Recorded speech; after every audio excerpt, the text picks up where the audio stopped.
let's start with kind of what the implicit model has been. Like, so, entrepreneurship of your own life, that's a nice phrase, but what does that really mean? Well, historically, there's this thing kind of called the career ladder or career escalator. And what that is a progression where you kind of start in your life and you get good grades in high school. Matter of fact, presuming that many of your students here, you all did that. You compete in that kind of academic decathlon plus other things. You get into a good university. We'll all presume, since we're here, that this is a good university. Obviously, I think so too. But then, when you get through this, you now have a set of doors available to you. You kind of figure out which of those doors work. Maybe you jiggle around a little bit, and then you start this kind of career path.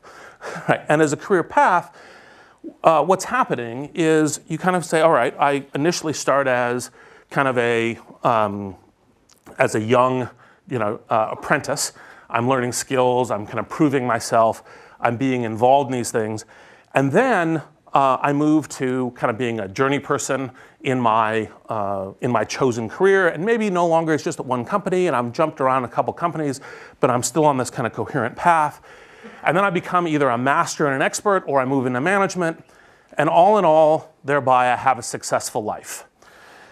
And there's just one problem with this story, is it's no longer really true.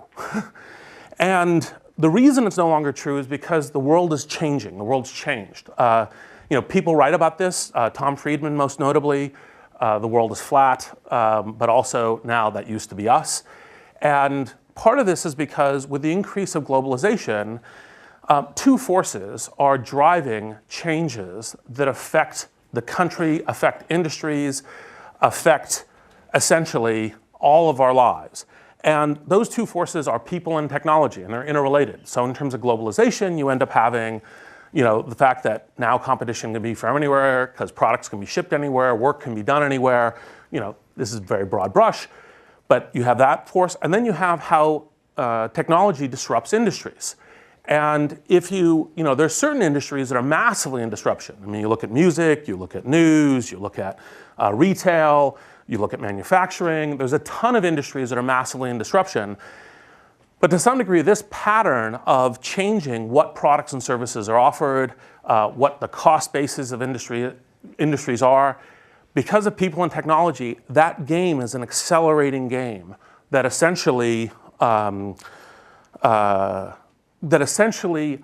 everyone is involved in. And you can't just simply kind of wish that it moves slower, because other people, right, are part of what's moving that game ahead. And that kind of competition is what sets the pace. Now, what that changes is it changes this kind of old static notion of what happened is, well, this is the industry, and this is the company, and this is the role, and then there's this ladder in the role where you progress your way up, and the company's all static while you're doing that. That model doesn't work anymore. And so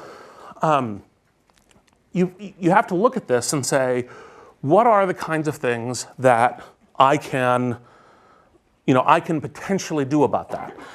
And part of the thing that I think is key is to say, all right, given that it's change and adaptation, it's no longer kind of a fixed master, apprentice, journey person kind of model. It's a question of adaptation. It's a question of how do you invest in yourself.